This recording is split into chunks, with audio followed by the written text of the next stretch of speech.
Hi, and welcome sci-fi nerds to the Scarred Memory Core, hosted by me, Scarred. This is a channel dedicated to bringing my fascination of sci-fi lore, technology, industry, and any other nerd stuff I can find to you. The primary focus on this channel will be BattleTech. Occasionally, I'll be branching out into other sci-fi franchises as well. Some quick points before today's video. While I cover BattleTech, I will not be hyper-focused on following the timeline. I will skip about here and there, but I will do my best to let you know the years and era we are covering. The first half a dozen or more videos that I do on BattleTech are intentionally vague with some details. I do have a desire at some point to go back and cover certain events and battles with much more detail. With those 2 points covered, on to today's video. General Aleksandr Kerensky, one of, if not the most famous people in Inner Sphere history. Idealist, loyalist, charismatic, respected, fearless, and had no equal in war tactics and strategies. Despite what any history book says, or various opinions throughout known space, Kerensky's legacy had lasting effects for over 400 years in the Inner Sphere, casting a galaxy-spanning shadow few could escape. The Inner Sphere was shaped by the events of the Amaris Civil War, also known as the Starleague Civil War. After the Civil War ended, the Starleague entered its final death throes, with General Aleksandr Kerensky at the heart of it all.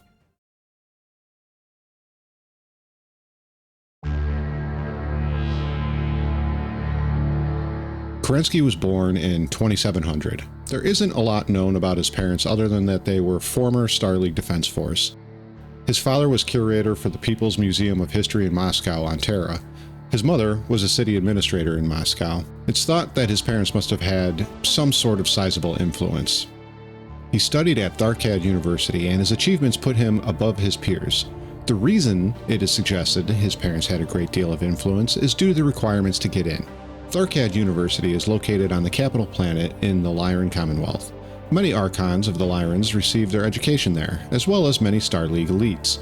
The tuition is extremely high due to its prestige. Admission also requires a sponsorship of either Tharkad U alumnus, or a government, or private organization with ties to the university. Beyond those requirements, there are extremely strict and rigorous entrance exams that must be passed before even being considered. After graduating from Tharkad U, Kerensky went on to attend the Nagelring. The Nagelring is one of the top Starleague Defense Force academies. Some of the courses on offer at the time include battlemech, aerospace piloting, armor, infantry, spacecraft, artillery, technician, and logistics. Kerensky graduated from the Nagelring in 2723. He then enlisted in the military of the Starleague. I'm sure he looked at the massive industrial complex, extreme budgets, and highly advanced war machines and said, "Yeah, this works for me."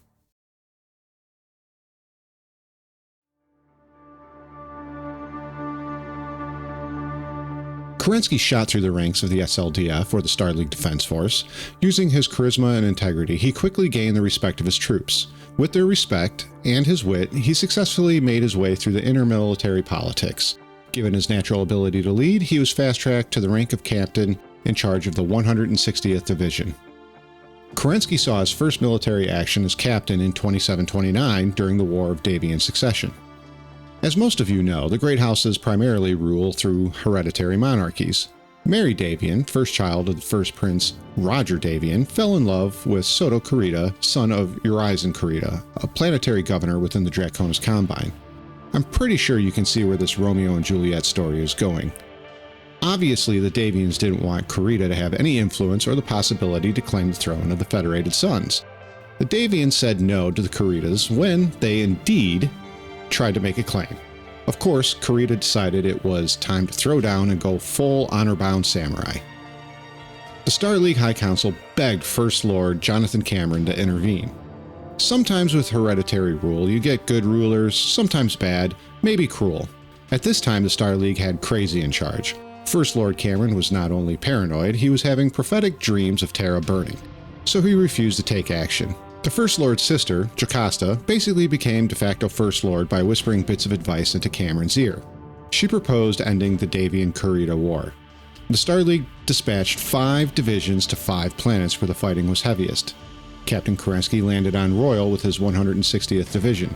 He touched down between the two opposing sides in an attempt to stop the fighting. The Kurita forces decided to retaliate. Kerensky, piloting his Orion, quickly outmaneuvered and outclassed the Kurita forces, completely devastating them. The Davion-Kurita war ended quickly, and the StarLeague sided with House Davion by denying Kurita their claim to the Davion throne. The following year, in 2730, Kerensky was made colonel and given command of the 261st Royal Dragoon Regiment.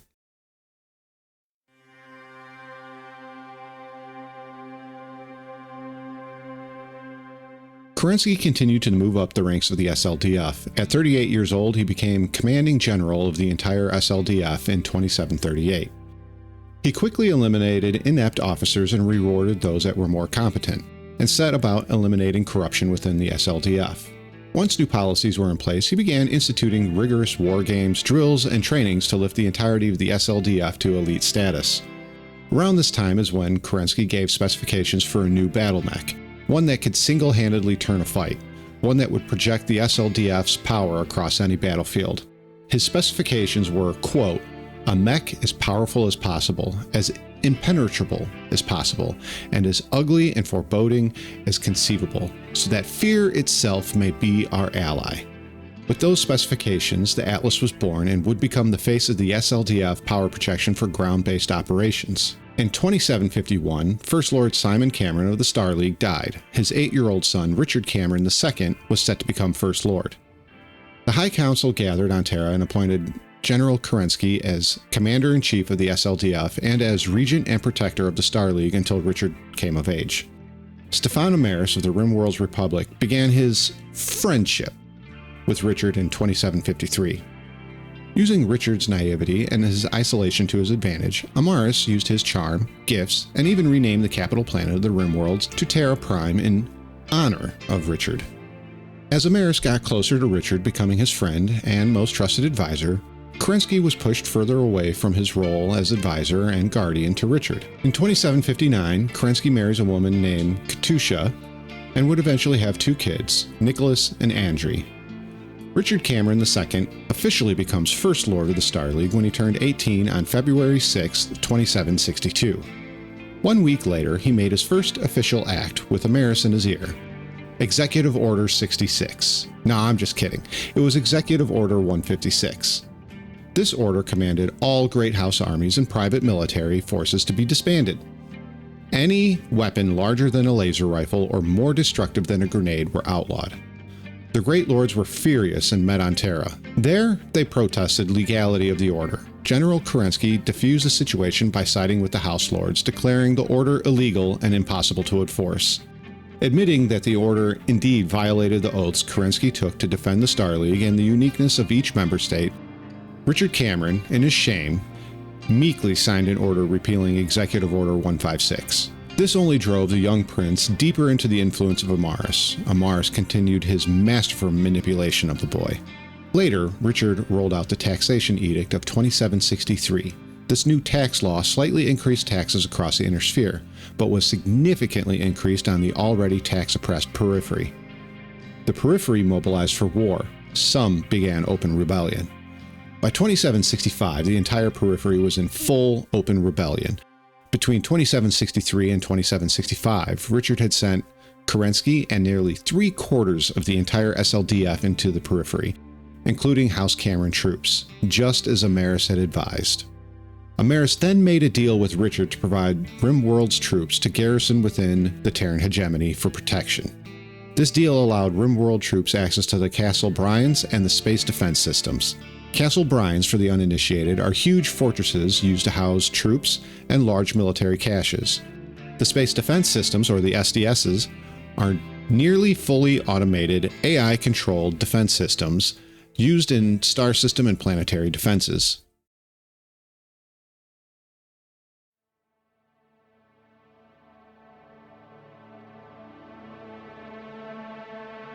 It had finally all come together. Amaris' long-planned revenge was nearly here. Kerensky, one of the few men able to stop him, was thousands of light years away in the periphery. Amaris' troops controlled nearly all sensitive military areas within the Terran hegemony and outnumbered the remaining SLDF troops 2-1. The Rimworld's troops patiently awaited the go signal.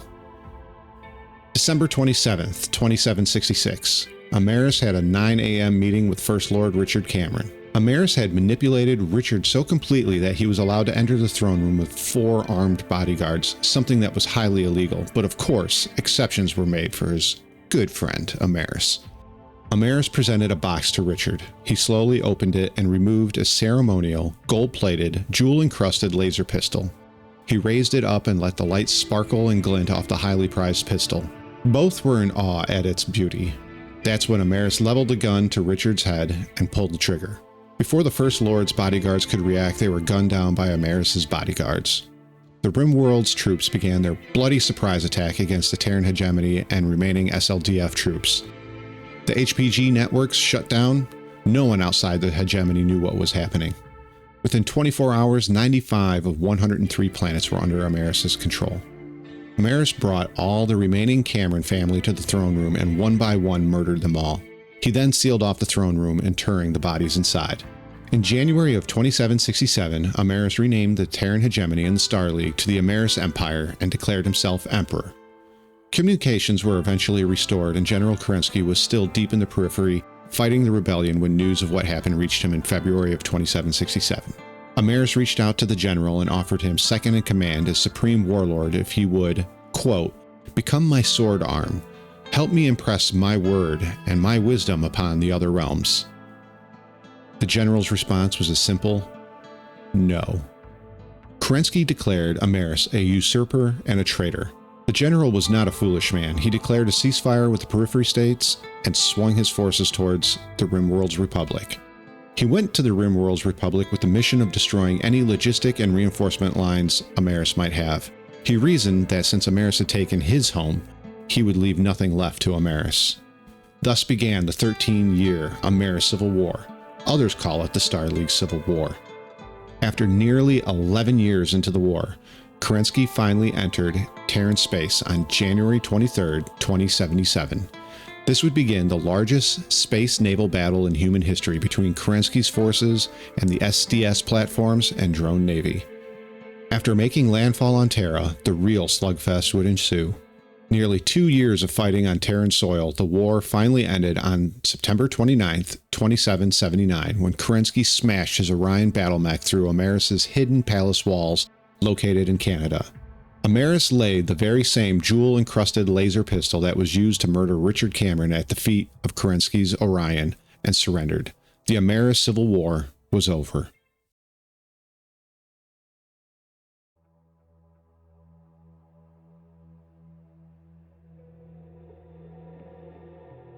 After Amaris and his army surrendered, all Rimworld's Republic soldiers, including Amaris and his family, were treated with respect and dignity. Amaris and his family were put in luxury suites while their fate was decided. 2 weeks later, Amaris's reckoning would come. The Starleague throne room in Unity City was unsealed and the rotting corpses of the Cameron family were discovered. Kerensky flew to the scene and looked on in horror for 30 minutes. He then flew back to Amaris's luxury hotel and ordered him and his entire family to be executed by firing squad. The devastation in the inner sphere and Terran hegemony was immense. Hundreds of millions dead, hundreds of millions wounded or missing, and countless millions homeless. HPG communications were in ruin, industries devastated, and the SLDF lost nearly 3/4 of its original fighting force pre-Civil War. With no ruling family, the High Council of the Starleague immediately began bickering, trying to decide who should lead. Many across the Starleague and Terran hegemony were hopeful that Kerensky would go beyond declaring himself protector of the realm and take control of the ruinous wasteland of the Starleague as First Lord.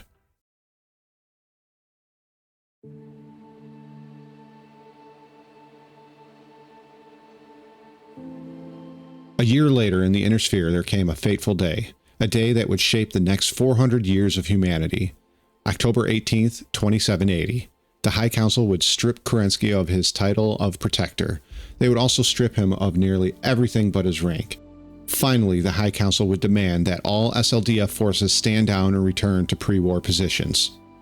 The following year, the Starleague High Council would be dissolved after each of the House Lords declared his or herself First Lord of the Starleague. Deputy General and best friend to Kerensky, Aaron de Xavier, informed Kerensky that the SLDF stood ready to take on the House Lords and forcibly put Kerensky on the Starleague throne.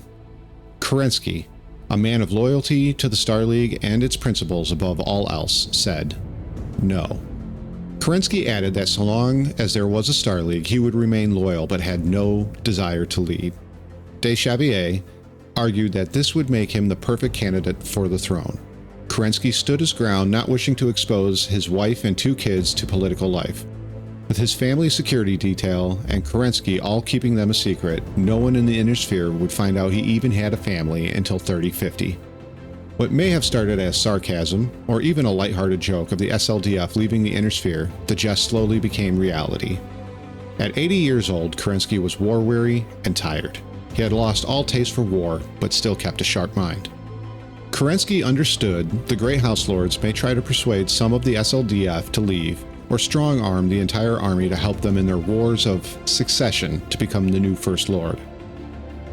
In late 2783, Kerensky met with Jerome Blake, Minister of Communications, at a ceremony on Terra to commemorate the completion of the Hilton Head HPG. There they discussed the SLDF leaving the Inner Sphere forever. Blake was rightfully upset by this, even though he was extremely mad at Kerensky for giving up. He swore to keep the discussion secret. February of 2784, Kerensky summoned more than 200 commanders of the SLDF to outline his proposed plan of Operation Exodus. A small group refused to abandon the Inner Sphere. A poll was taken and over 80% of the SLDF agreed to follow Kerensky out of the Inner Sphere. Those that refused to leave were placed under Jerome Blake's command at SL Comnet, soon to become ComStar. On July 8, 2784, an exhausted General Kerensky gave a single order: Exodus. Over the next 3 months, local garrisons were emptied, supplies were taken, technology was taken or hidden, along with anything used for war. SLDF ships from around the Inner Sphere gathered over New Samarkand in the Draconis Combine. The Great Houses became suspicious of what Kerensky was doing. The simple excuse of military exercises was enough to keep them guessing. The sheer size of the fleet kept many from inquiring much or attempting to intervene. November 5th, the massive SLDF armada of 1,349 transports, 402 warships, and 6 million people began the jump, leaving the Inner Sphere. So massive was this gathering of ships that it took an entire day for all the ships to leave. The last ship to leave the Inner Sphere was General Kerensky's personal flagship, the McKenna's Pride, leaving for an unknown destination and an unknown future. For 260 years, no one would truly know what happened to Kerensky and his loyal SLDF men and women. But that is a story for another time.